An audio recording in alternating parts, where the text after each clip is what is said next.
Number 1, take your ego out of it. I push myself past my limits to try and see how far I can go, but often it doesn't go according to plan. You see, sometimes when you try something new, you totally fail at it. I mean, that's going to hurt your ego. But just because it hurts you doesn't mean it's necessarily bad. You often learn something about yourself, and that information can be very important. Number 2, sleep. Sleep isn't just a thing you do to make sure you can function the next day. It can actually be used as a tool. According to Matthew Walker in his book, Why We Sleep, sleep has proven itself time and again as both a memory aid before learning, to prepare your brain for initially making new memories, and after learning, to cement those memories and prevent forgetting. Your brain is incredible, and you can use sleep as a tool to help you cement your memories from studying, or even prepare yourself before your exam, because nothing is worse than forgetting everything you just studied. The bottom line is, unless you have a really good reason to skip out on sleep, do not miss it. Number 3, take care of yourself. Similar to sleep, getting exercise, eating well, and drinking water have an actual physical effect on your ability to knock out your goals. Even something as simple as brushing your teeth can ground you when you're feeling really stressed. Just don't forget to floss. Number 4, pace yourself.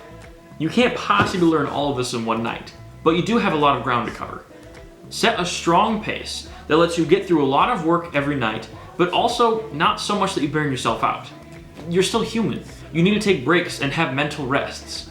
A really good technique to do this without burning yourself out is called a Pomodoro technique by Francisco Cirillo.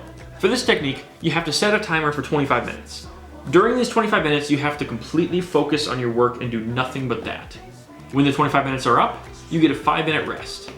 Now, just because the timer is up doesn't mean you have to stop working. You can continue working for as long as you want to, but just keep in mind you don't want to be burning yourself out. After a couple cycles of this, take a longer break or even move on to something else entirely. No matter what pace you set it and stick to it. Stop comparing yourself to others. When you're pushing yourself to your limits, you're trying to see how far you can go. It doesn't matter if someone else took 100 exams or maybe someone else owns 10 businesses, because that's not the point. You need to use your own strengths and weaknesses to find your own limits and smash them. A good practice is this. Compare yourself to the you of yesterday. Ask yourself, am I a better person than yesterday? If the answer is yes, then you're well on your way to smashing all of your limits and moving on past them. So stop comparing yourself to others, even to me. I know many of you guys are probably asking, did Ben actually take 9 AP exams? My only answer to that is this.